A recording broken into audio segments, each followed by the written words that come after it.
All right. So this is going to be Daniel number 10. Daniel number 10.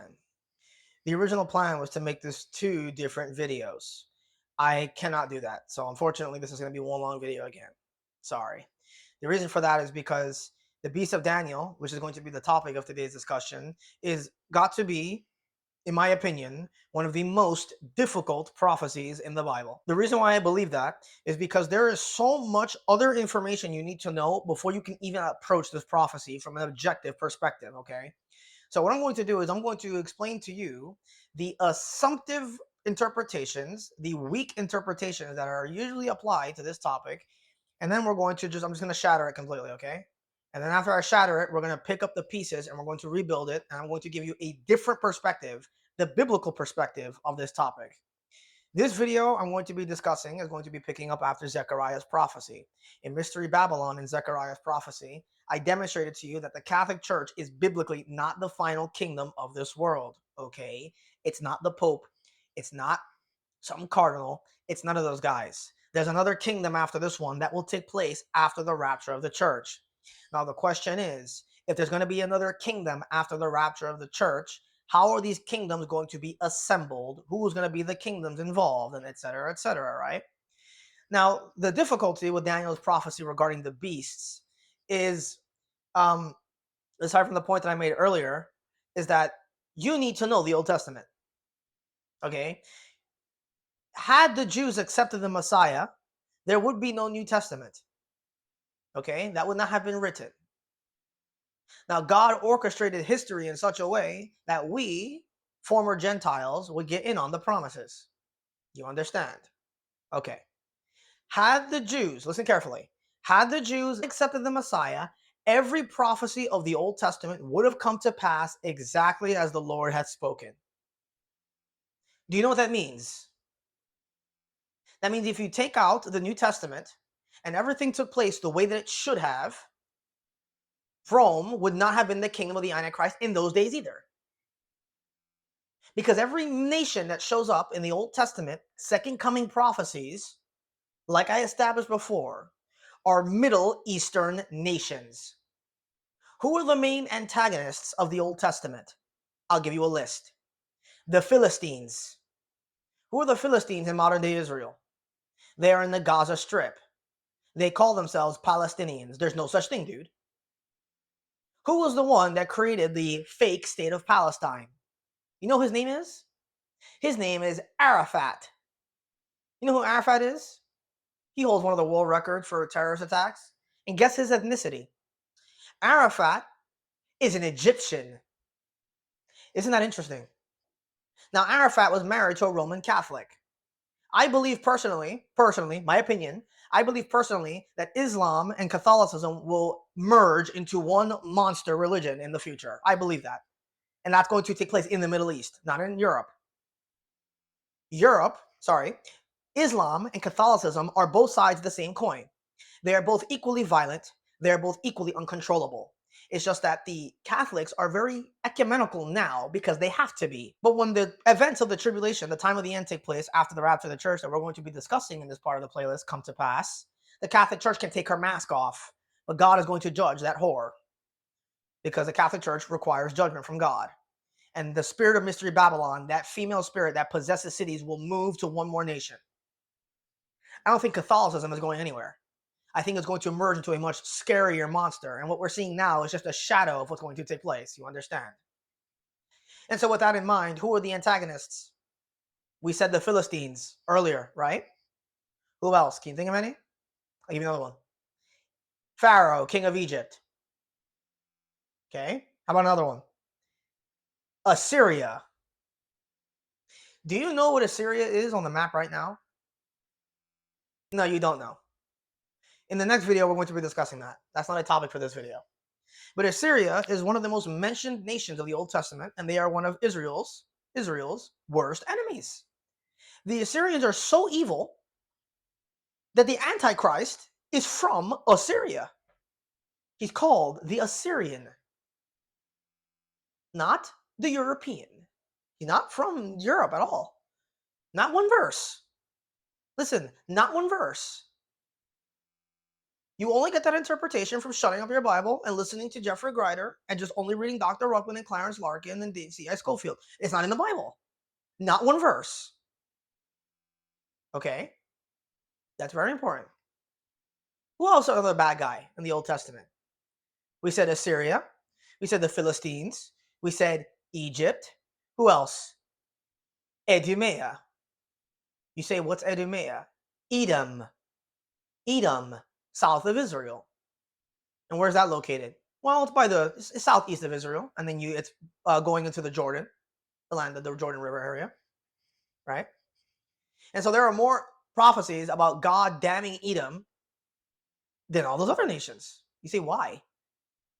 Because Jacob have I loved, but Esau have I hated, and I laid waste his heritage, a mountain for dragons, and etc., etc. Malachi chapter 1, right? Obadiah, when the children of Israel were being marched to Babylon, God says in Obadiah that the Edomites, Jacob's brother, were sitting there cheering them on while they were doing it. So God has a lot of promises. Go read Isaiah 34 of what he's going to do to Esau. God loved Jacob. God felt bad for Esau. So you know what God did for Esau? He gave him his own land inheritance. And he told Jacob, don't persecute your brother. So Jacob did it. But Esau did. You see that? Who else are the Jews' enemies in the Old Testament? Elam. Now, Persia didn't persecute Israel, but that land of the Elamites, Elam, show up in Jeremiah. And in that prophecy, which we'll discuss in this playlist, you have a prophecy about Iran that never took place. Same thing for Isaiah 21 and 22. Prophecies about Iran and Tehran that never took place. Can you find me one European nation in any of those prophecies? I hope you're looking them up and not just sitting here listening to me run my mouth. You should be looking through those chapters and look at them. You have Kir, shows up in one of them.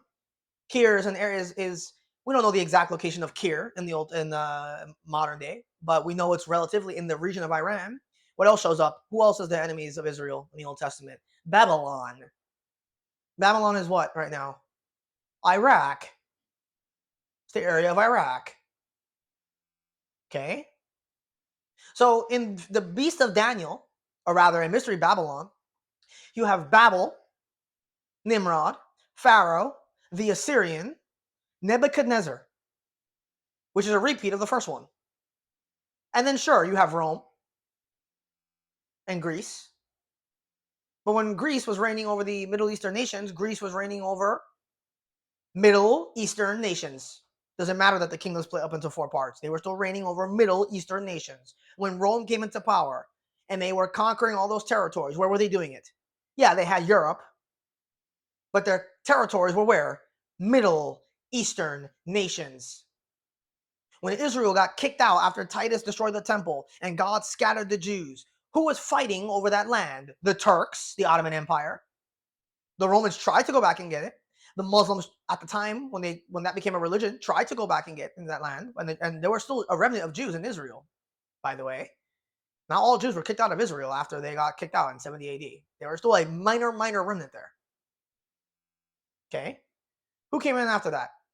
Well, after thousands of years of the people fighting over that land and nobody really settling into it, then you had the British. But you have all these international wars of Gentile nations, and what are they concerned with? Not European nations. Middle Eastern nations. So every beast, every nation of the last days that God is concerned with prophetically is not America. It's not the Catholic Church. It's not Europe and all those places. It's Middle East, the Middle East. History began there. It will end there. You understand? This is such an important detail because when we go through the Beast of Daniel, you're going to see that history is going to repeat itself. But when it repeats itself, it's going to be much more wicked than it ever was, right? So let's begin with the Beast of Daniel. Go to Daniel chapter 7.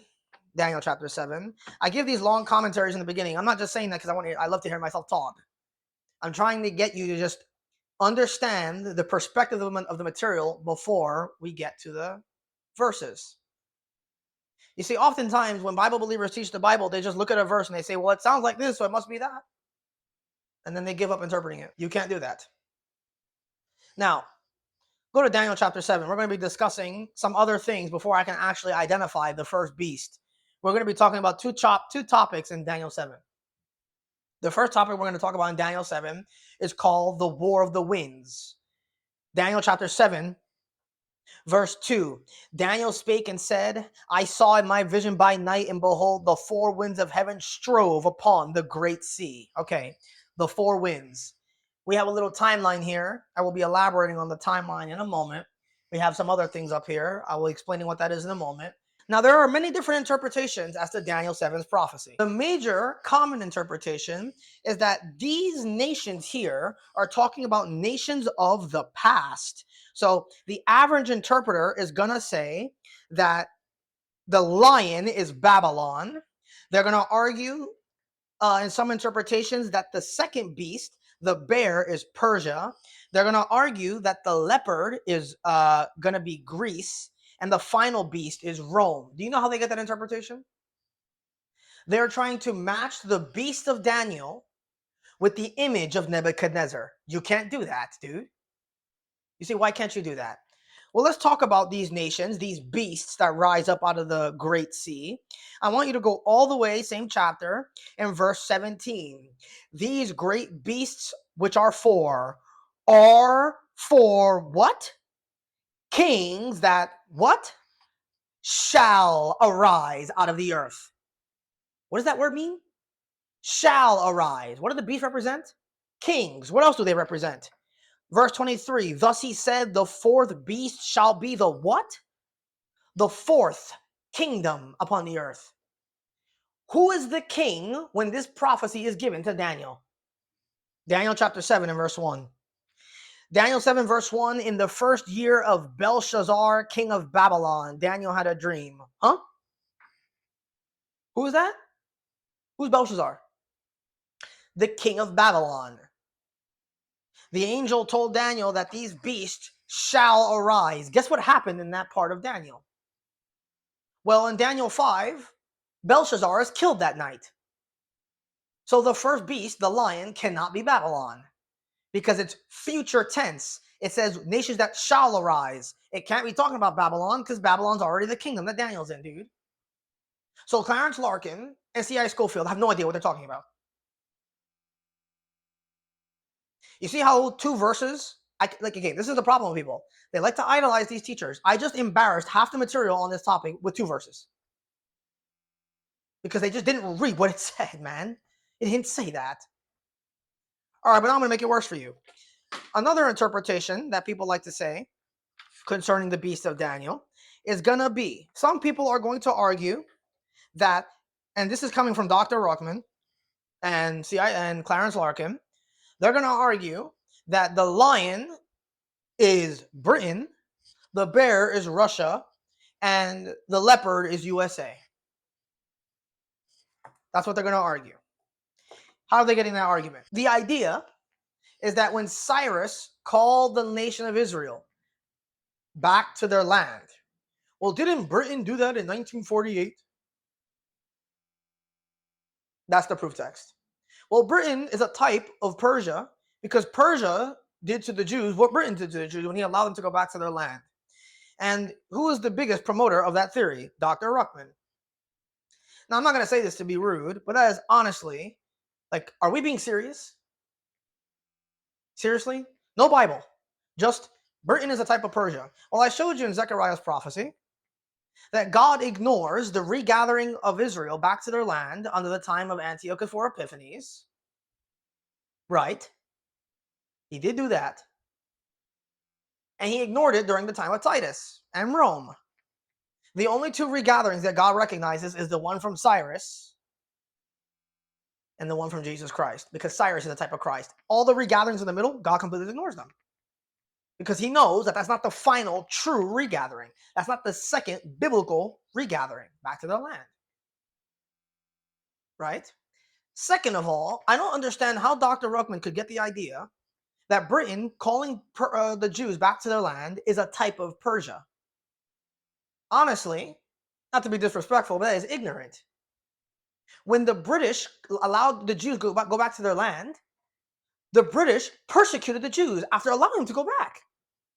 Persia didn't do that. You want to know, if you want to learn more about that, Here, you can read William Grady's book on it. The British Army got mad at the Jews, and to begin with, the Jews actually should have been allowed in their land over 2.5 decades before 1948. They should have been allowed back in 1917, and they didn't. And there's a guy named Mintz Garten who documents all that stuff, right? So I don't understand how Dr. Ruckman even got that interpretation. Just because they went back to their land doesn't make Britain a type of Persia, and there's no Bible. No Bible. He gives no verses to prove that. He just says it, well, Cyrus did that, then that must be true for this. Wrong. Wrong. Are we being serious, guys? How does he get the interpretation that the bear is Russia? Well, because Russia has a bear on the flag. And that Russian is technically a Greek language that's a derivative, and now it's this Russian language. So they're kind of similar. So yeah, the bear is Russia. And the leopard has a lot of different spots, and it's integrated. And like the USA is like Rome, where it was an integrated nation. So the leopard is the USA. Guys, are you serious? This is stupid. Hello? And I'm not being harsh for no reason.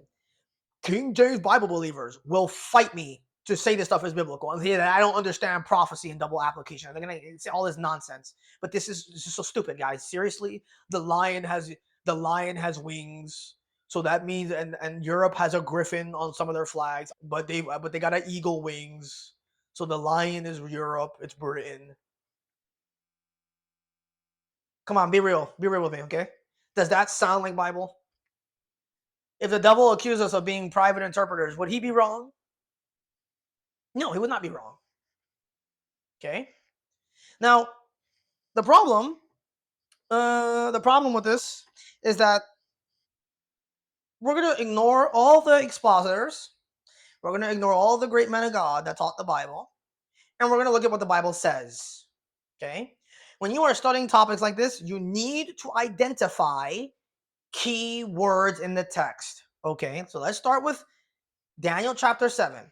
I've already established to you that these nations that show up are future tense nations, but they are not Gentile nations. How do you know these are not talking about European Gentile nations? Look at this. Daniel 7 verse 1. In the first year of Belshazzar, king of Babylon, Daniel had a dream of visions of his head upon his bed. Then he wrote the dreams and told the sum of matters. And Daniel spake and said, what? I saw in my vision by night. Now I know Daniel is dreaming, so of course he's going to be dreaming in night. But he didn't say I was dreaming at night. He said I saw in my visions by night. That is an indicator that this is a time of the end reference, because I just spent the last how many videos showing you that the time of the end is nighttime. It's the prophetic night. So these are not nations in the church age. Okay? Listen, these are not nations in the church age. These are nations in the tribulation period.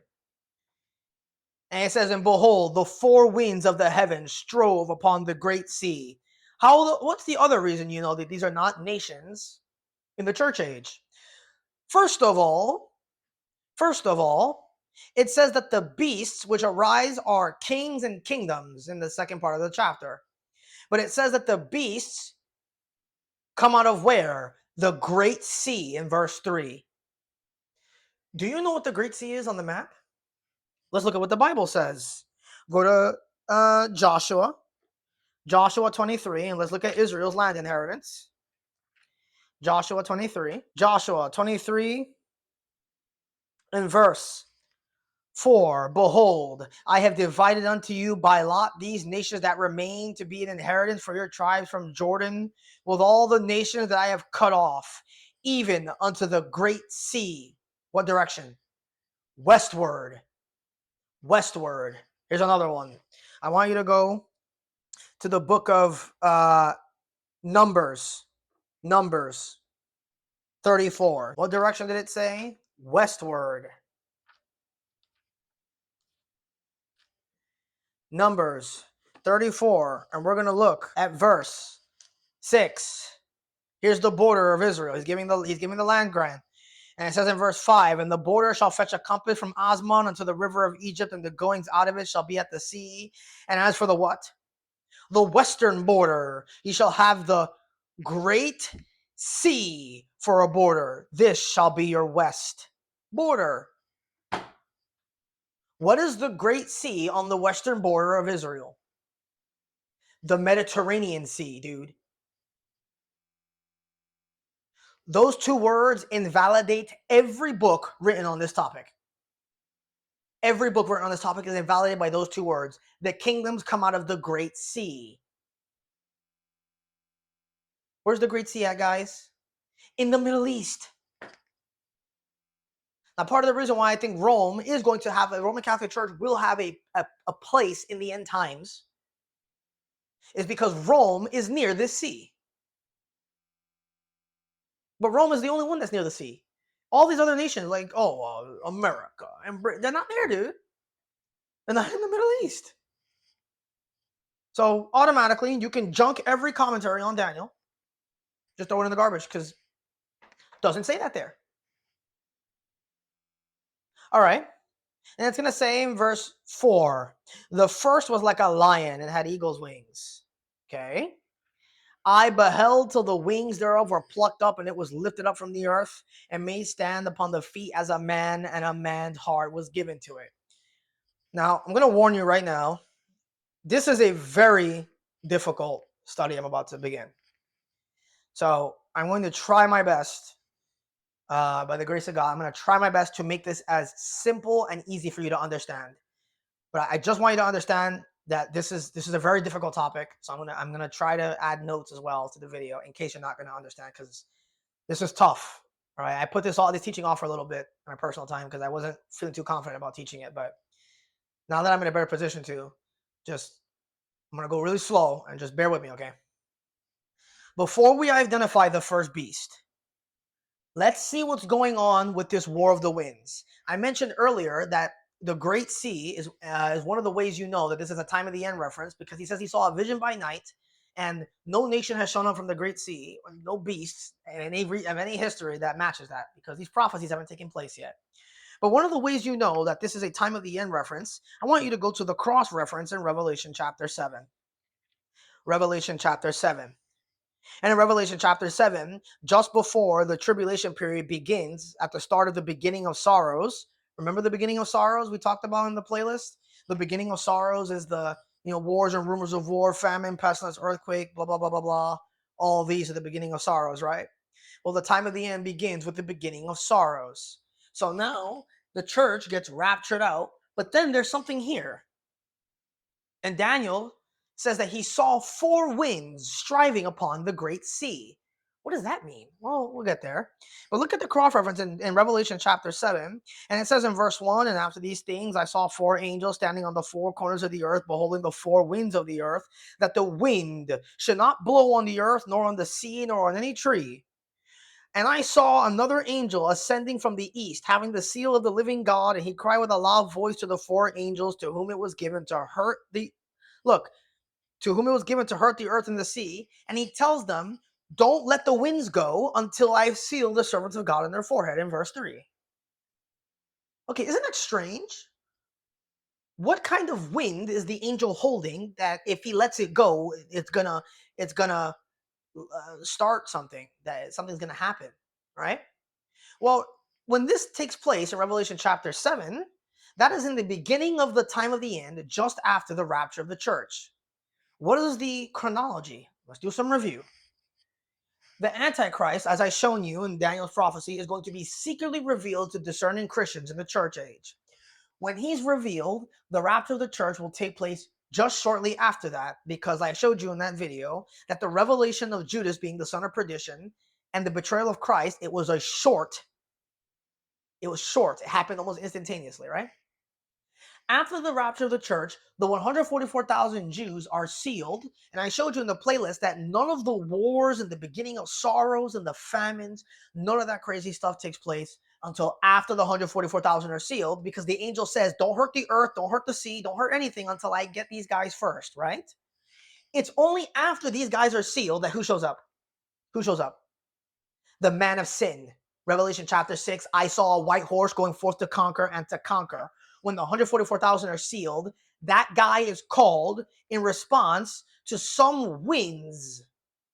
And those winds in Daniel 7, check it out in Daniel 7, those winds that show up in Revelation 7 show up here. And what does it say that they're doing?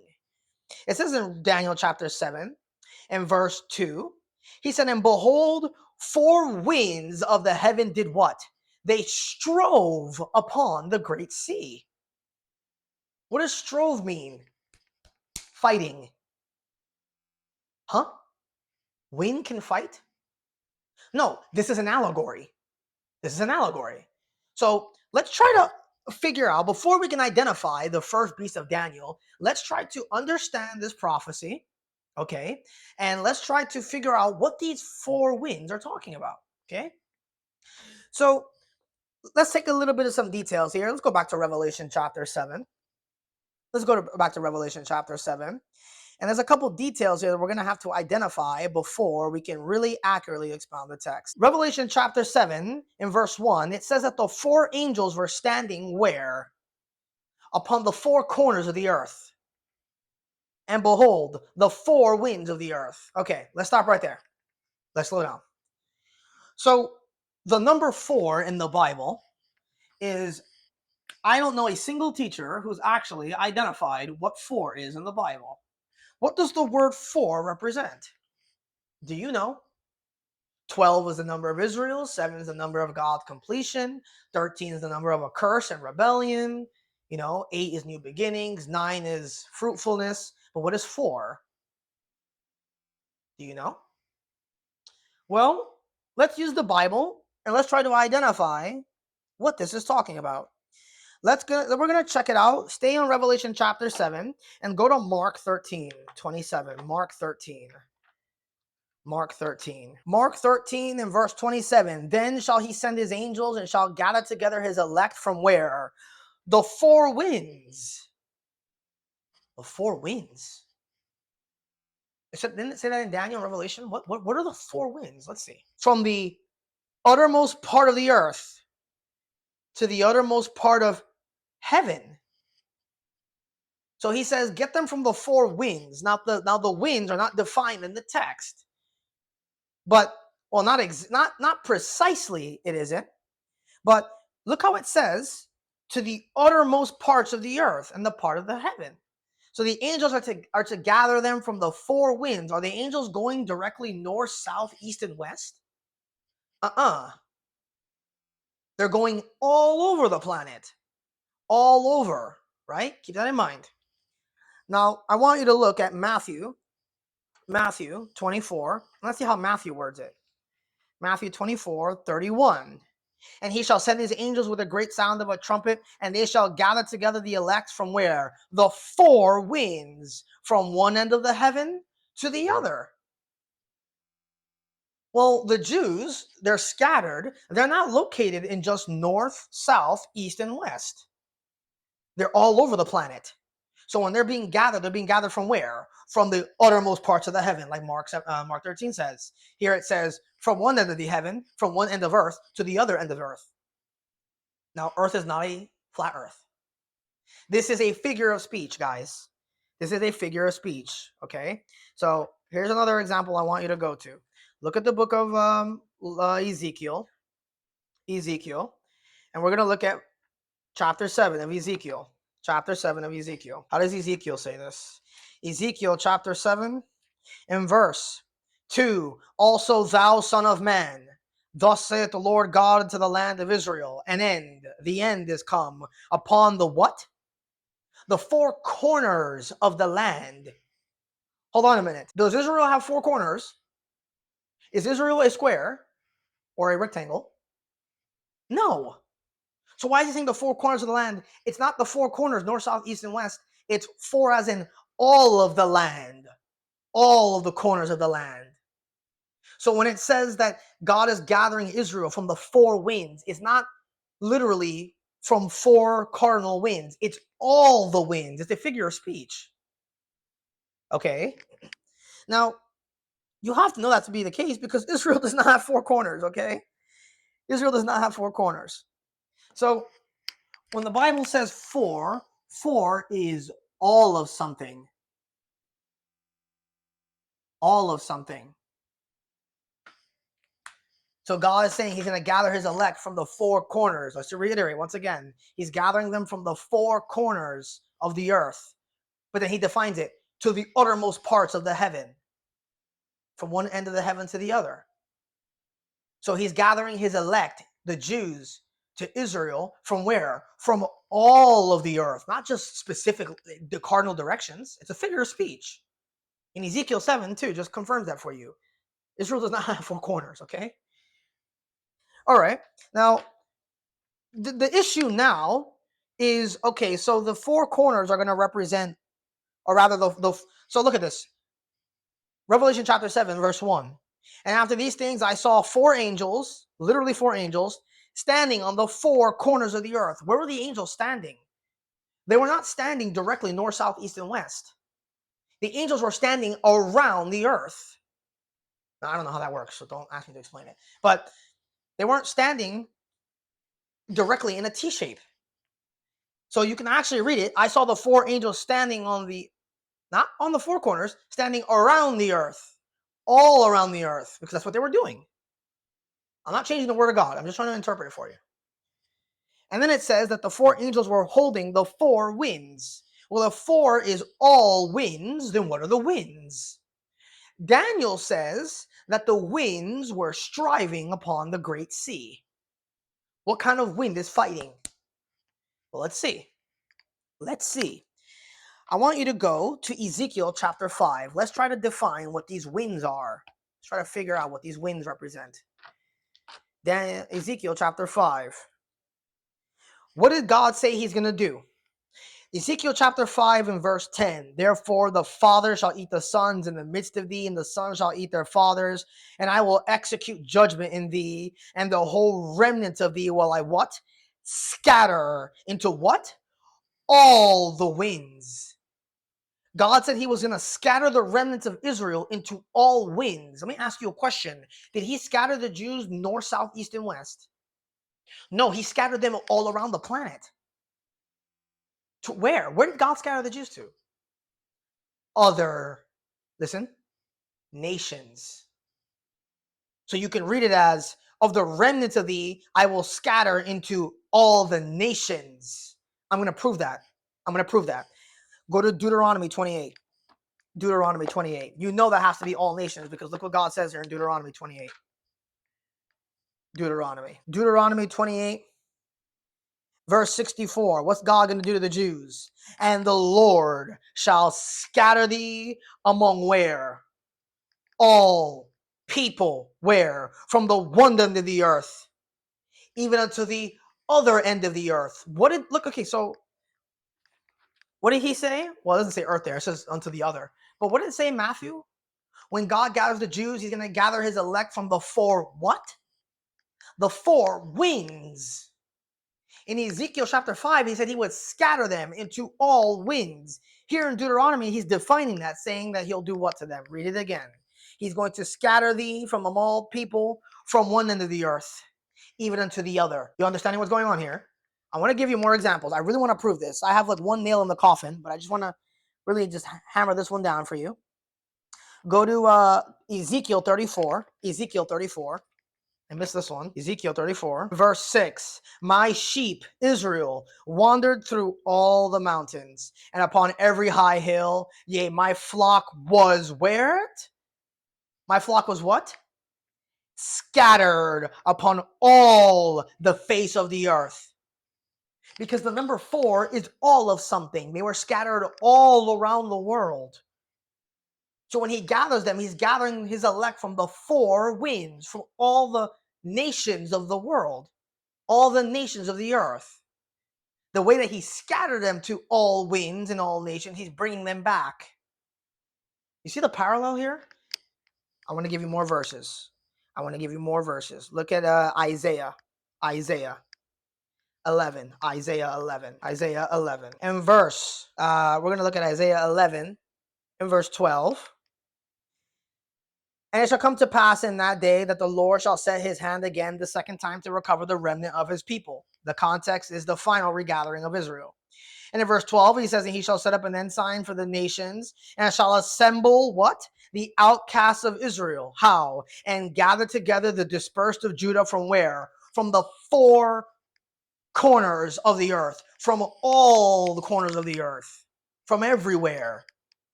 Not just east, north, south, east, and west. That doesn't make any sense. Right? You're still not convinced. Okay.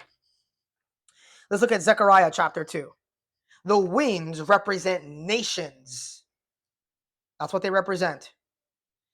Zechariah chapter 2 and verse 6. Ho, ho, come forth and flee from the land of the north, saith the Lord, for I have spread you abroad. What? As the four winds of the heavens, saith the Lord. He spread them abroad as the four winds of the heaven, but not literally. He spread them all through the four heavens. You see what's going on here? Are you starting to understand? I want to give you another one. I really want to give you another one. Let's look at the book of Zechariah. Notice that the Jews are not just scattered to all winds, they were scattered by the winds. Check it out. Zechariah chapter 7. Zechariah 7 and verse 14. But I, the Lord, scattered them with a whirlwind. Look, a whirlwind among where? All the nations whom they knew not. God did what? He didn't just scatter them to the winds, to the nations. He scattered them by the nations. He says, I scattered them with a whirlwind among all the nations. You understand? Now watch it. I want to show you another one. Go to Amos. I'm giving you a lot of verses because I really want to solidify this for you so you can get this new perspective on this teaching. Amos chapter 1. Amos chapter 1. Chapter 1. Watch what God says. Amos chapter 1 verse 14. But I will kindle a fire in the wall of Rabbah, and it shall devour the palaces thereof, that thou shouldst in the day of battle, with a tempest in the what? The day of the whirlwind. Is that a literal whirlwind? No, it's not talking about a literal whirlwind, not a hurricane. And their kings are going to what? Shall go into captivity. You're not convinced. I'm going to give you more verses. Go to Jeremiah 30. Jeremiah 30. Jeremiah chapter 30. And we're going to look at verse 22. And ye shall be my people, and I will be your God. Behold, the whirlwind of the Lord goeth forth with fury, a continual whirlwind. It shall fall with pain upon the head of the wicked. Now you say, well, it doesn't have to be nations there, brother. It could just be an actual whirlwind. God's going to send bad weather. Well, let's see that. Isaiah. Let's do the cross reference. Isaiah 66. Isaiah 66. Isaiah 66. Verse 15. Here's the cross reference. For behold, the Lord will come with fire, and with his chariots, what? Like a whirlwind. Come on, man. Because whirlwinds, so the winds don't just represent nations, they represent armies. You're starting to see what's going on here. So listen. So let me just explain this real quick before I continue. The number 4 is all of something. They're scattered to the 4 winds of heaven. When God regathers them back, he's regathering them from all the winds, all the nations from the heaven. You understand? But now you're reading here that God didn't just scatter the Jews to the winds, to the nations. He's also scattering them by the nations. And he's comparing winds to armies. You see what's going on here? Now, doesn't that make a lot of sense? Nebuchadnezzar, he's a whirlwind. He scattered the Jews, right? And then they were scattered into all other winds.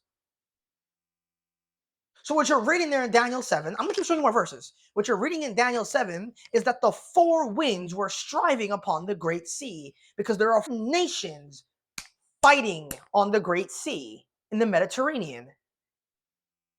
You see that? I'm going to keep showing you more verses. Go to Zechariah chapter 9, I believe it is. Zechariah chapter 9. Verse 14, and the Lord shall be seen over them, and his arrow shall go forth as the lightning, and the Lord God shall blow the trumpet, and shall go with what? With the whirlwinds of the south. But those are not literal whirlwinds. It's his army, because the prophecy is about the Lord's armies. Now, I'll put the nail in the coffin so I can move on to the next part of the topic. Go to Jeremiah. Go to Jeremiah 49, I believe it is. Jeremiah 49. Jeremiah 49. Actually, I want to show you two more. Go to Jeremiah 49 and Daniel 11. Go to Jeremiah 49 and Daniel 11. We're going to look at Daniel 11 first. Daniel chapter 11, verse 40. And at the time of the end shall the king of the south, but this is a reference to the tribulation, the king of the south push at him, and the king of the north shall come against him, what? Like a whirlwind, with what? Chariots, horsemen, many ships, and he shall enter over into the countries and shall overflow and pass over. Like a whirlwind. It's not literal. You see what's going on here? Here's the coffin. I'm going to put the nail in the coffin on this. Jeremiah 49, if you're not there already. Here's an end time prophecy. And Jeremiah 49, look at all of them in the same passage. Jeremiah 49, chapter 49, verse 35. Thus saith the Lord of hosts, behold, I will break the bow of Elam, the chief of their might, and upon Elam will I bring the four winds. God is going to bring all the nations against Iran from the four quarters of heaven, from all of the heaven. You see that? And will scatter them towards all those winds. God is going to scatter the Iranians toward the winds to other nations. Now, notice what the Holy Spirit does. He says, I will scatter them toward all those winds, and there shall no nation whither the outcast of a lamb shall not come. Read carefully. Please read this carefully. God says he's going to scatter the Iranians to all the winds. But instead of saying, God should have said this, I will scatter them toward all the winds. There shall be no wind whither the outcasts of a lamb shall not come. He replaced wind for nation. It should say wind there. But I'm not a Bible corrector. The Holy Spirit put nation there because he wants you to recognize that. He says, and will scatter them towards all those winds, nations, and there shall be no nations, no wind, whither the outcast of a lamb shall not come. So what do winds represent? Winds, in the context of Daniel's prophecy, represent nations. What else? Armies. So, you're reading there in Revelation chapter 7. Let's go back now. We've come full circle. And we're not even halfway done with the study yet. I still got to go through the lion. Revelation chapter 7. Revelation chapter 7. Now you can understand the passage correctly. Revelation chapter 7 and verse 1. I'm going to replace the words. I'm not changing the word of God. I'm just trying to give you the interpretation. And after these things, I saw four angels standing all around the earth, holding all the armies of the earth, that the wind should not blow on the earth, nor on the sea, nor on any tree. You see what's going on here? The four winds are all nations, because four is all, and the winds are nations and armies. You understand? So the angels, Daniel is saying that these nations are striving upon the great sea.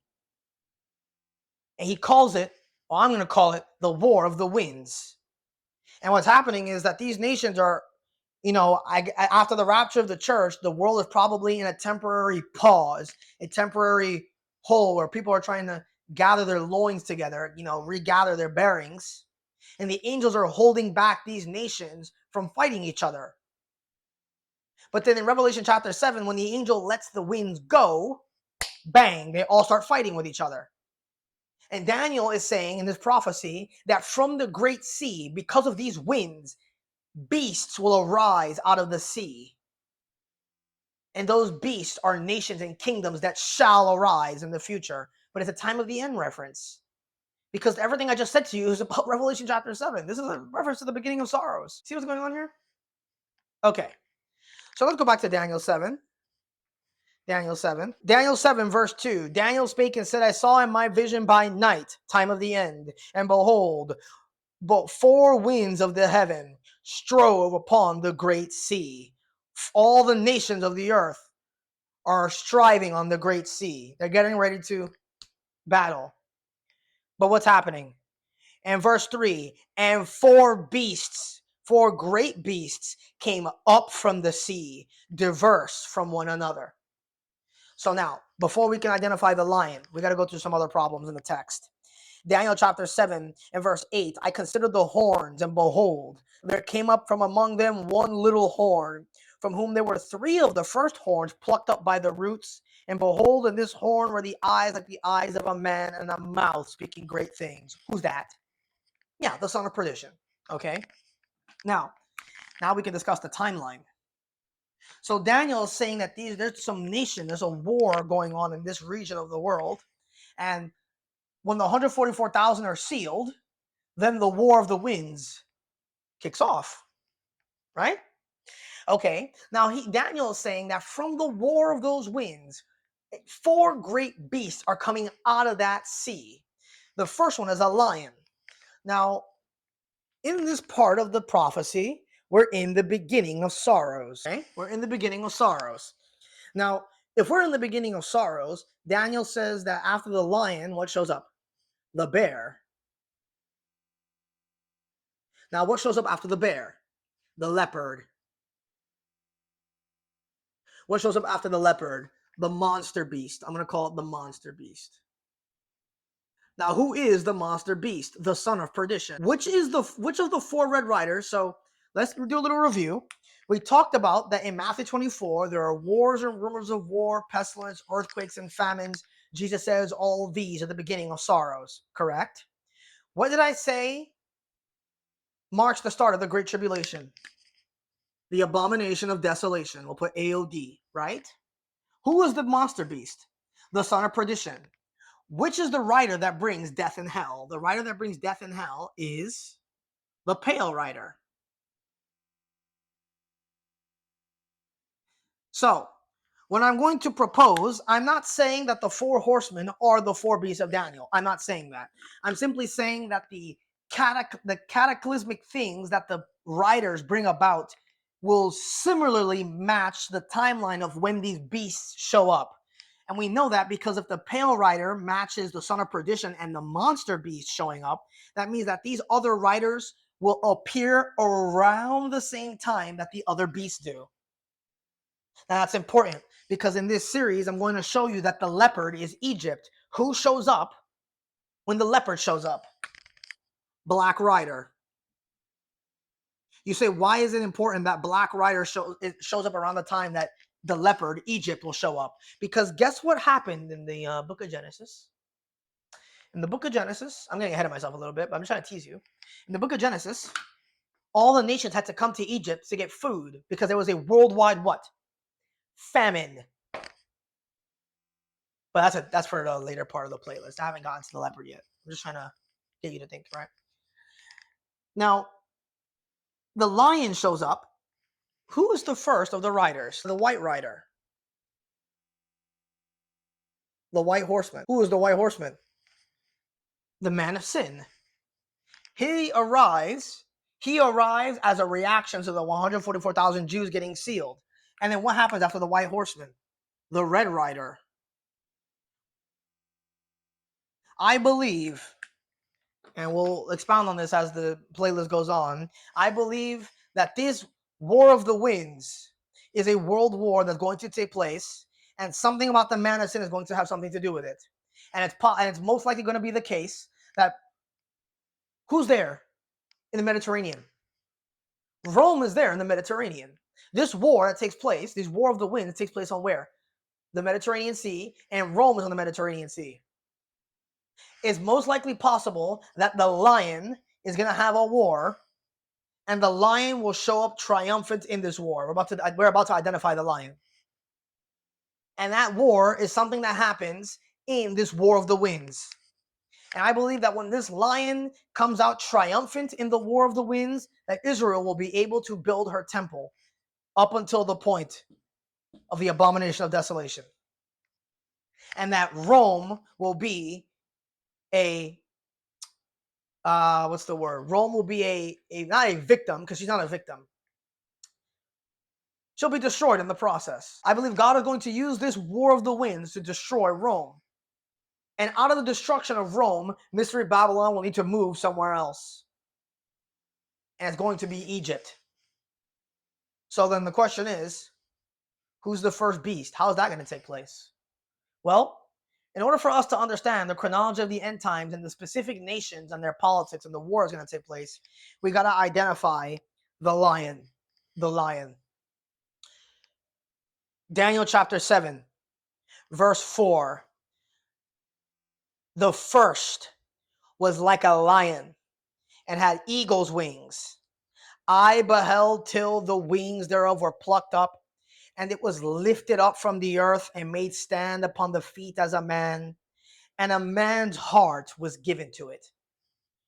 Okay, this beast that's being represented, I'm so sure that Daniel was standing on his vision and he literally saw a beast lion with eagle's wings. I'm like 99% positive that's what God showed him. But you are not to get distracted by the allegory. This is an allegory. So let's first identify character traits about the lion. I'm going to put lion here. What does the Bible say about this lion? It says that it has, well, first of all, it says it's a lion. What does the Bible say about lions? Go to Proverbs 30. Proverbs 30. All right. Proverbs chapter 30, verse 30. A lion which is strongest among beasts and turneth not away for any. So the Bible defines, we're going to go step by step. I really want to break this down for you. A lion, oh, I lost my marker. The lion, Bible says, is the strongest among beasts. Now, we'll come back more details on this, but I want to look at something else about the lion. It also says that the lion has eagle's wings. Well, what does the Bible say about eagles? Well, let's look at 2 Samuel chapter 1. 2 Samuel chapter 1. 2 Samuel chapter 1. 2 Samuel chapter 1 in verse 23. Saul and Jonathan were lovely and pleasant in their lives, and in their death they were not divided. They were what? Swifter than eagles. They were stronger than lions. Isn't that interesting? Eagles are, he's saying that they were swifter than eagles, implying what about eagles? That they're swift. Are they not? But then he says that they were stronger than lions. But doesn't the Bible just say that the lions are the strongest of the beasts? Which makes sense that Jesus is called the Lion of the tribe of Judah because the lion is the strongest among beasts, and Jesus is the strongest. He's God, right? So let's keep looking at more detail. I want to look at more details about the eagle. But we know that the lion is the strongest. I found my marker. Swifter than eagles. So swift. Let's look at another character trait. Let's look at Job chapter 9. And we're going to look at verse 26, Job 9:26. They are passed away as the what? Swift ships, as the eagle that hasteth to the prey. So he's comparing the swiftness of those ships to the way an eagle hasteth to the prey, because eagles are, that's interesting, right? Tells you about the ships. Let's keep looking at more examples. Let's look at Isaiah. This is a popular verse. I feel like you probably already know this one. Isaiah chapter 40, verse 31. But they that wait upon the Lord shall renew their strength. They shall mount up with wings as eagles. They shall run, not be weary. They shall walk and not faint. Because eagles are very powerful birds. You understand? You understand what's going on here? One more verse. Jeremiah 4. Jeremiah chapter 4. Jeremiah 4. Verse 13. Jeremiah 4:13. Behold, they shall come up as clouds, and his chariots shall be as a whirlwind. See that? Forgot about that verse. His horses are what? Swifter than eagles. Eagles are set as the standard of swiftness. So when we look at the first beast of Daniel, he's saying the first is like a lion, extremely powerful beast, but it's also swift and fast. And what did God say about Israel? I bore them on eagle's wings. You see that? Okay, so the lion in this case is extremely fast and is extremely strong. It's a swift beast. It's very powerful. But before we can identify the lion, we have to address a clause that's in the text in Daniel. Daniel chapter 7, verse 4, at the end of it, he says, I beheld till the wings thereof were plucked. That term there, read it carefully, that term there, I beheld till. What does the term I beheld till mean? I beheld till means that he's saying I saw until this happened. Now, the question is, what is the time frame for when Daniel saw the vision? He's saying I saw until this took place. What is that supposed to represent? Well, the term I beheld till only shows up 3 times in the Bible, and it only shows up in Daniel 7. Is that interesting? In verse 9, it says, I beheld till the thrones were cast down, and the Ancient of Days did sit, whose garment was as white as snow, and the hair of his head like the pure wool, and his throne was like the fiery flame, and his wheels as a burning fire. Verse 11, I beheld them because of the voice of the great words which the horn spake.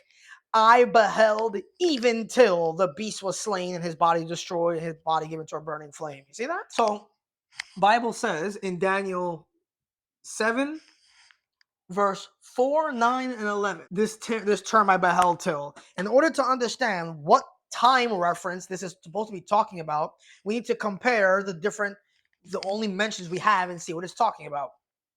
Let's start with Daniel 7, verse 11. I beheld them because of the voice of the great words which the horn spake. Who is the little horn in Daniel 7? It's identified for you in verse 8. It's the son of perdition. So he's saying in verse 11, I beheld them because of the voice of the great words which the Antichrist spake. I beheld even till. He's saying, I saw even till what? The beast was slain and his body destroyed and given to the burning flame. Let me ask you a question. When is the beast destroyed and when is his body given to a burning flame? Well, that's going to be found in Revelation chapter 19. Check it out. Revelation 19. Revelation chapter 19 and verse 20. And the beast was taken with him, and the false prophet that wrought miracles before him, with which he deceived them that had received the mark of the beast and them that worshipped his image. These both were cast alive into the lake of fire with burning brimstone. That's Daniel 7:11. So Daniel saw until the beast was what? Slain, killed, and his body destroyed. So what was the time reference that Daniel was looking at in Daniel 7:11? He was seeing from the end of the tribulation to the start of the millennium. Right? Now in verse 9, it says, I beheld till the thrones were cast down and the Ancient of Days did sit. Contrary to Dr. Ruckman's notes, this is not the white throne judgment. It sounds like it. This is the judgment of nations. Okay? How do you know this is not the white throne judgment? Well, first of all, the text says that he saw until the thrones were cast down. There are no thrones in the end of the millennium because Jesus is reigning as king on Mount Zion. There are no thrones. Thrones implies kingship, authority, rulership. The people who have rulership in the millennium are other Christians and Jews. Not lost, not lost, but not Gentile kings. Yeah, they have their little king, but they're not in power. So the Ancient of Days is casting down thrones and he's sitting down. Where would he be sitting down? Yeah, the throne of David. Now, go to Revelation chapter 20. Revelation chapter 20. I want you to notice how I keep going to the book of Revelation to explain these passages. That's because, like I said before, the book of Revelation is what? 1st and 2nd Daniel. 1st and 2nd Revelation. The two books complete each other, man. Revelation chapter 20 and verse 3, and cast him into the bottomless pit and shut him up and set a seal upon him that he should deceive the nations no more until the 1,000 years be fulfilled, right? And what did he say? I saw thrones and them that sat upon them, and judgment was what? Given unto them. And who's the people that partake of this? The people of the first resurrection. So Jesus says that the apostles are going to have their own thrones judging the 12 tribes of Israel. These saints are going to have their own thrones and judgment is given to them. Jesus is casting down the thrones of the enemies and the Gentiles to give it to the authority of the apostles and these tribulation saints and you, because you're going to reign with Jesus. So When it says here in Daniel 7, verse 9, I beheld till the thrones were cast down, and the Ancient of Days, Jesus, did sit, whose garment was white as snow, and the hair of his head like the pure wool, and his throne was like a fiery flame, and his wheels as a burning fire. Yeah, verse 10 sounds like the white throne judgment. It's the judgment of nations. So when Daniel says in verse 9, I beheld till the thrones were cast down, he's saying, I saw until the thrones were cast down. The enemies of Israel were destroyed, and the son of David took his throne. Thousands ministered unto him, etc., etc. So this phrase here, I beheld till, is Daniel seeing from the end of the tribulation period until the beginning of the millennium. So when you go all the way to the beast of Daniel, the lion, verse 4, the first was like a lion and had eagle's wings. He's saying, I saw, second advent, until the wings thereof were plucked, and it was lifted up from the earth, and made stand upon it as the feet of a man, and a man's heart was given to it. This beast was being lifted up from the earth, implying that something slammed it, condemned it, punished it. Because God is lifting it up from the earth. And what does he do to the wings? He plucks off the wings. Well, why would this lion need wings to begin with? It sounds like even though they're powerful and they are swift, they need those wings to evade something. But there's going to come a time when God will pluck off those wings and that lion won't need to run away anymore. It won't need to be swift to fight for itself anymore. Now, something about this beast is said to happen that isn't happening to the other two. He's saying that this beast was taken up from the earth, and God made this beast stand like a man.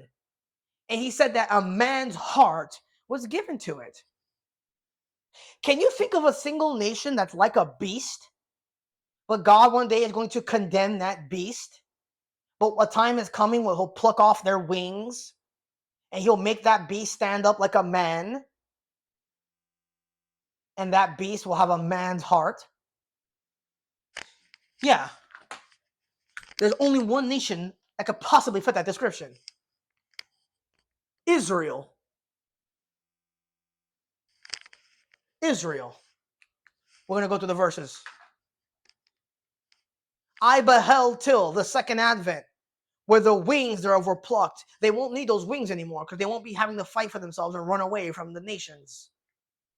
I beheld till the wings thereof were plucked, and it was lifted up from the earth. Why would the lion, Israel, need to be lifted up from the earth? Because the great tribulation, God's going to crush them, to humble them, and made to stand upon it as the feet of a man, and a man's heart was given to it. Let's do some expounding now. Now, in order to understand how could this possibly be Israel, we need to compare Israel to Nebuchadnezzar. Let's do a little studying on this part. If Israel is likened to a lion, or rather, let me explain this a better way, because I don't want to confuse you. The passage says about the lion here, which is most definitely Israel, that there was a time when this beast was a man. It's a beast now, but a time is coming when God is going to make that beast stand up like a man again and give it a man's heart.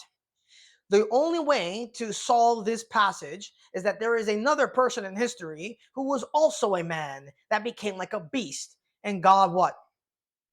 Restored his sanity. And the only man who can fit that in the story that we have to compare this to is going to be Nebuchadnezzar. Go to Daniel 4. Go to Daniel 4. Let's compare the similarities between Israel as a beast nation and Nebuchadnezzar. Let's look at this. I'm going to delete this here. Box this off.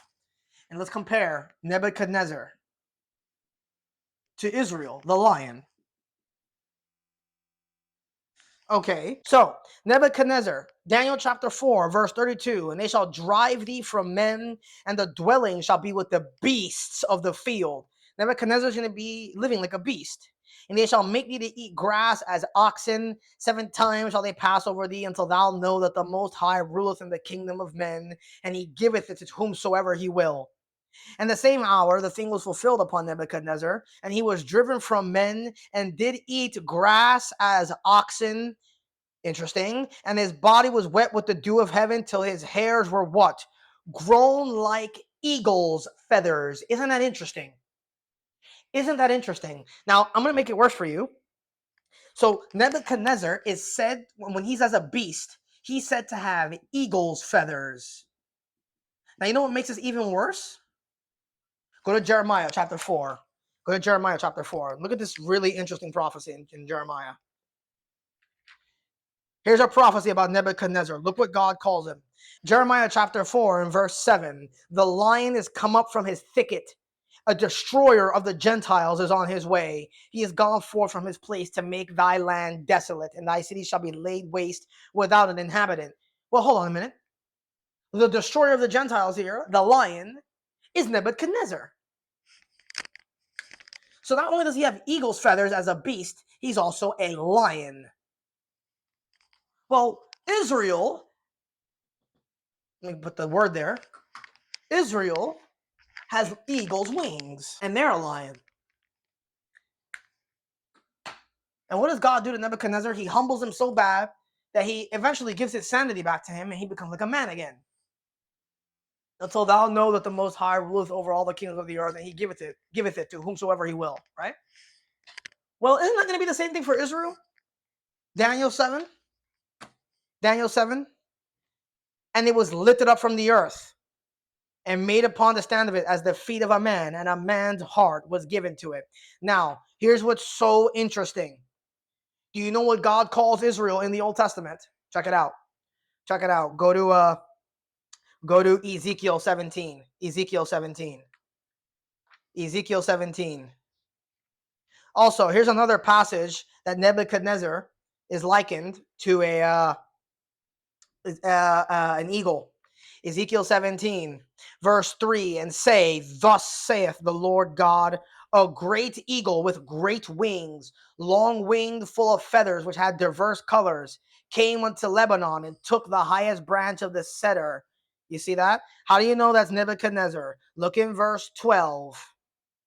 Say now to the rebellious house, know ye not what these things mean? Tell them, behold, the king of Babylon is come to Jerusalem. Nebuchadnezzar. What's he called? The great eagle. Well, isn't that interesting? Isn't that just interesting? But look what God calls Israel. Go to Isaiah 29.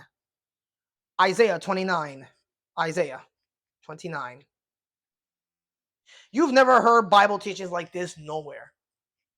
Because nobody studies the Bible. These so-called great Bible teachers online now, they just keep repeating the tribulation is 7 years. The beast of Daniel is America. And no, dude.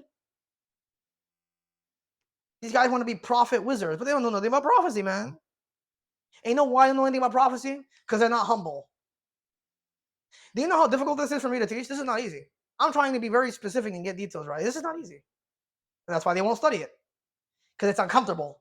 Because you're constantly learning and changing. I demean those people because of their hypocrisy and their arrogance. I don't demean you, the viewer. Because this is hard. I'm trying to encourage you. This is cool stuff, but people don't want to study the Bible. Look at all this stuff in here. I know you've never heard any of this. You understand? I'm trying to encourage you not to feel like you got to listen to some guy. I'm just a regular nobody. I'm not special. Right? You just put the work in. You can find stuff in the Bible, man. Isaiah 29. Isaiah 29. Isaiah 29 in verse 1. Woe to Ariel, Ariel, the city where David dwelt. Where's the city that David dwelt? Jerusalem. You know what's so fascinating about this? The name Ariel, Ariel. You know what it means? Guess what it means? You're not going to believe this. It means Lion of God. I'm so serious. Look it up. Just go on Google. Does Ariel mean Lion of God? It's going to say yes. Just look it up. Don't believe me. It's the Hebrew word. Woe to Ariel, Ariel, Jerusalem, the city where David dwelt. Add ye year to year. Let them kill sacrifices. Yet I, the Lord, will distress Ariel, and there shall be heaviness and sorrow, and it shall be unto me as Ariel, a lion. I will camp against thee, Ariel, round about, and I will lay siege against thee with a mount, and I will raise forts against thee, and thou, Israel, shalt be what? Brought down, and shall speak out of the ground, and thy speech shall be as the low out of the dust, and thy voice shall be as one that hath a familiar spirit out of the ground, and thy speech shall whisper out of the dust. Moreover, the multitude of thy strangers shall be like small dust, and the multitude of the terrible ones shall be as chaff that passeth away. Yea, it shall be at an instant suddenly. God is going to, in the beginning of sorrows, which we talked about, remember how Israel just does not care about God at all, and they're like, oh, whatever, God, I don't care, right?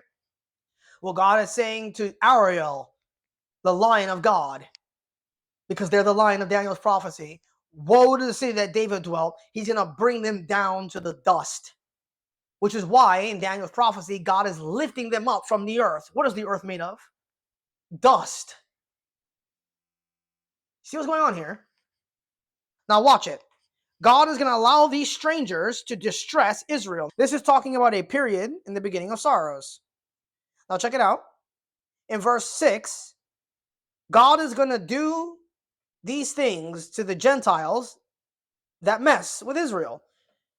Verse 6, thou shalt be visited of the Lord of hosts with thunder, with earthquake, with a great noise, with storm and tempest, and the flame of devouring fire. And the multitude of all nations that fight against Jerusalem, even all that fight against her and her munition, and that distress her, shall be what? Shall be as the dream of a night vision, which is what Daniel said. Because this is talking about the time of the end. It's not talking about now, right? So God is going to humble Israel, and then at the end of the time of the end, when God brings all those nations to fight against Jerusalem, to fight against Ariel, the city that David dwelt, God is going to punish all of those Gentiles, right? And then verse 8, God's just confirming that even more. Now, stay here in Isaiah. Stay in Isaiah. Go to Jeremiah 12. Go to Jeremiah 12. Look what God says about Israel. Very weird prophecy. Jeremiah 12 and verse 8. Mine heritage is unto me as a lion in the forest, and it crieth out against me, therefore have I hated it. Mine heritage is unto me as a speckled bird. The birds round about are against her. Come ye and assemble all the beasts of the field, come to devour. Well, Jeremiah, this prophecy, this is actually historically about how the Jews were in the time of before Nebuchadnezzar came in. But he's saying that his heritage is unto him as a lion. But a lion is what? A beast. God was looking at Israel and he saw them as a beast nation. Well, what is a beast in the Bible? What does that word mean? Well, there's the prophetic one in the sense that, the Antichrist is called the beast because, he was one of the cherubs and then he fell. He's the dragon. But I'm not talking about it that way. I'm talking about what does it mean to be a beast, right? Well, what do we know about the nation of Israel? I want you to go to Deuteronomy chapter 4. Deuteronomy chapter 4. Let's look what God says about the nation of Israel in Deuteronomy 4. Deuteronomy chapter 4. Verse 5, behold, I have taught you statutes and judgments, even as the Lord my God commanded me that you should do so in the land whither you go in to possess it. Keep therefore and do them, his commandments, for this is your what? Wisdom and your understanding in the sight of nations, which shall hear all these statutes and say, surely this great nation is a wise and understanding people. Check it out. So God is saying that if you keep my commandments and do what I tell you, that this is going to be your what? Wisdom. What else? Understanding among the nations. And he's saying it's going to be such a thing that the nations are going to say about you Jews, wow, this is a great nation out there, right? But what happened to the nation of Israel? Well, I want you to go to back to Isaiah 29. Back to Isaiah 29. What do we know about the history of the nation of Israel? Jacob was a man. He had 12 sons. God saw Israel as his corporate firstborn son. Right? Exodus 4:22. This is my firstborn, correct? So there was a time when the nation of Israel was a man with wisdom and understanding, because they did keep God's commandments. They may have failed a lot in the beginning, but there was a time when they actually were, as a whole, they got to a place where they were doing that. But then what happened with the nation of Israel? Well, they gave into idolatry and sin to the point that they became a beast. They became a beast. Now, what does the Bible say about the beast? Well, check this out. Stay in Isaiah 29. I told you to go back there, but I just want to give you some nuggets here. Go to 2 Peter, 2 Peter, 2 Peter. 2 Peter chapter 2 and verse 12. It says, but these, talking about the false prophets and teachers, but these, as natural, brute beasts, made to be taken and destroyed, speak of evil things that what? They understand not. A beast has no understanding. I'll repeat that again. A beast does not have understanding. He says it's a natural, brute beast. You see that word there, brute? You know that Bible is used a lot. That word is used a lot in Proverbs, and you know how it shows up in Proverbs. Solomon describes people as being brutish. Brutish. Check this out. Check this out. Go to Proverbs 30. Proverbs 30. Proverbs 30. Proverbs chapter 30, verse 2. Surely I am more brutish than any man, and have not what? The understanding of a man. You see what's going on here? Peter says that they are natural brute beasts. They understand not. This guy, Agur, is saying that he's more brutish than any man. He doesn't have the understanding of a man. Does brutish simply mean that somebody is dumb? Is that what the word means? If you go to Webster's 1828, by the way, go to Proverbs chapter 12. If you go to Webster's 1828, pretty good dictionary, it's going to say that the word means savage and foolish. But savage and foolish is not exactly the entire definition.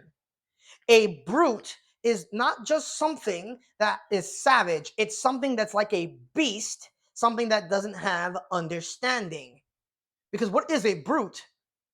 You ever play fantasy games or see movies where they got like a jacked alien guy and they usually refer to them as brutes? Well, that's because it's not just savage and foolish. A brute is someone who will just charge forward and do anything without thinking, right? So, for example, Proverbs 12 verse 1, whoso loveth instruction loveth knowledge. He that hateth reproof is what? Brutish. Brutish. You see that? Let's look at some other verses. Psalm 94. Psalm 94. Psalm 90. Look at another example of how this word is used. Psalm 94 and verse 8. Understand ye brutish among the people. You see that? Ye fools, when will ye be wise? A brute, a beast has no wisdom. They don't love instruction. So what I'm trying to illustrate to you here is that there was a time when the nation of Israel had God's wisdom. They were wise among the nations. And although they weren't perfect, they were still mostly doing the right thing. But then when they began to decay as a nation, especially after the time of King Solomon, well, what happened? They became as a nation that had no understanding. They became as a beast. And so in Isaiah chapter 29, look what happens to the nation of Israel. And look in verse 18. And in that day shall the deaf hear the words of the book, and the eyes of the blind shall see out of obscurity and out of darkness. The meek also shall increase their joy in the Lord, and the poor among men shall rejoice in the Holy One of Israel. For the terrible one, the Antichrist, is brought to naught, and the scorner is consumed, and all that watch for iniquity are cut off. Keep reading. Verse 22, therefore thus saith the Lord, who redeemed Abraham concerning the house of Jacob.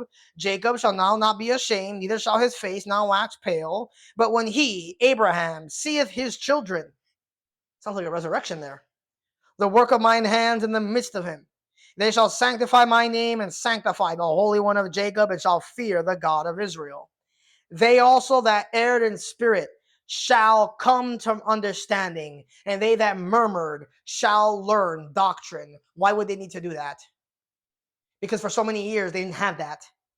You see, what God did was, he says in verse 14, because Israel didn't want to do what God said, he said, I will do a marvelous work among this people. He said, for the wisdom of their wise men shall perish, and the understanding of the prudent men shall be hid. So you say, so what am I getting at all this? Go to Daniel 7. What's going on here? What is the point of the connection? Okay, so I understand that a brute has no understanding. So what am I getting at? There was a time when Jacob was a man. He was God's firstborn son. The nation of Israel was God's son. They did his commandments. When God finally spanked them a couple times, they started to do his commandments, and they were living in fellowship with him. And they were a man. But then as they forsook God and threw his commandments away, and they cast him off, God gave them up to their desires, and they became like a beast that has no understanding, that doesn't have instruction. And the nation of Israel became a savage and foolish nation, like Nebuchadnezzar, like the king of Babylon. That's why there's a dichotomy here of them being compared to the same animals. And right now, Israel is a beast nation. And in the time of the end, what's going to happen is that Israel is going to arise as a powerful and strong beast nation, because the lion is strongest among beasts, and it's swift. But in Daniel chapter 7, God is going to bring down Israel to the dust and humble them during the great tribulation. And in the second part of verse 4, and the lion, was lifted up from the earth and made stand upon the feet as a man, and a man's heart was given to it. There's going to be a time when God is going to restore Israel. And they're no longer going to be a beast nation anymore. They're going to be given the heart of a man. And they're going to learn wisdom, understanding, and doctrine. Now check this out. Ezekiel 36:26. Here's a prophecy about Israel's restoration. Ezekiel 36:26. Ezekiel 36 and verse 26. And a new heart will I give you. A new spirit will I put within you. You see that? Interesting choice of words. Go to Ezekiel chapter 11. Ezekiel chapter 11, verse 18. And they shall come thither, and shall take away all the detestable things thereof, and the abominations thereof from thence. And I will give them one heart. For them to do what? Verse 20, that they may walk in my statutes, to keep my ordinances, and do them, and be my people, and I will be their God. Had they done that before, they would have kept their understanding and wisdom in the sight of the nations, man. So what you're reading in Daniel chapter 7, verse 4, let's start from the beginning. The first was like a lion, the strongest among nations, and had eagle's wings, swift and powerful and quick. I beheld till the second advent, that the eagle's wings, were plucked up, taken out, and the lion, was lifted up from the earth because of the great tribulation, and made stand upon it as the feet as a man, and a man's heart was given to it. Israel right now, the war of the winds is going to take place on the Mediterranean Sea, and all these nations are fighting with each other. But out of that war, Israel is going to rise victorious as a world power. Right? Now that war is most likely going to be instigated by the man of sin, because he's going forth to conquer and to conquer. But the result of the end of that war will most likely be the destruction of the Roman Catholic Church. And another world power, Israel, the lion, is going to show up in the time of the end, victorious.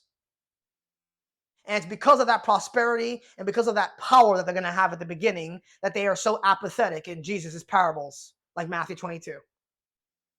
But God is getting ready to bring Israel back to him, and Israel thinks that they're going to be okay without God because of how powerful they are as a lion. But if the goal of the time of the end is to restore Israel back to God, it only makes sense that the first nation of God's concern is his own people. Because the time of the end will begin with the nation of Israel, and after the monster beast, God will restore them, and it will end with the nation of Israel. As a beast here, but as a man here, when he makes them to stand as a man, and he gives them a man's heart. So the lion of Daniel 7:4 is undoubtedly the nation of Israel, fighting upon the Mediterranean and the four winds upon the four heavens. You see that? So definitely going to give you a week to watch this one. Very difficult study. Pray you understood the material. I'll make the board available. Grace be to you all.